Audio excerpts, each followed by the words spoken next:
Allah turunkan kemudian petunjuk pedoman berkehidupan supaya misi itu sukses dituntaskan.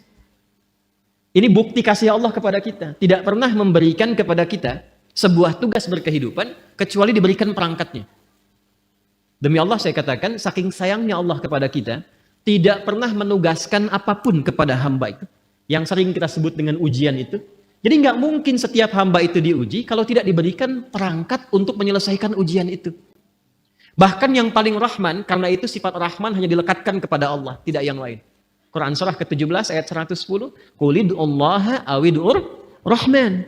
Ya, ibu masih punya rahim. Manusia masih bisa belajar dari keteladanan itu, tapi rahman hanya milik Allah. Karena kasihnya begitu luas. Jangankan diberikan perangkat. Dengan sifat rahmat Allah itu, kaidah langsung diturunkan. Allah langsung memberikan penjelasan, tidak mungkin bahkan seorang hamba diuji melampaui batas kemampuannya. La yukallifullahu nafsan illa. Itu sayangnya Allah kepada kita. Jadi nggak mungkin setiap kita itu diuji dengan persoalan. Apapun itu dalam kehidupan, kecuali kita memang punya kesanggupan menyelesaikan itu. Itu mesti yakin. Karena Allah yang sampaikan. Dan jangan diduga bahwa setiap orang yang duduk di sini tidak punya masalah, belum tentu. Ini wajah penuh persoalan semua gitu. Setiap kita punya persoalan yang berbeda-beda. Dan mesti yakin, ini kalimat pertama, dan secara psikologis, ini susah ditemukan dimanapun. Itu akan memberikan ketenangan pada jiwa kita. Jadi kalau bahasa psikologinya begini, ketika ada persoalan, katakan pada diri kita, kita pasti bisa menyelesaikan ini. Itu lebih menenangkan kepada jiwa dibandingkan membuat status. Kenapa harus aku ya Allah?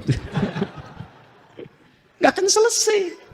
Ingat ya, ujian tidak tuntas dengan menuliskan sebuah status. Tapi ujian bisa tuntas dengan membangun keyakinan kepada diri bahwa itu bisa kita sempurnakan.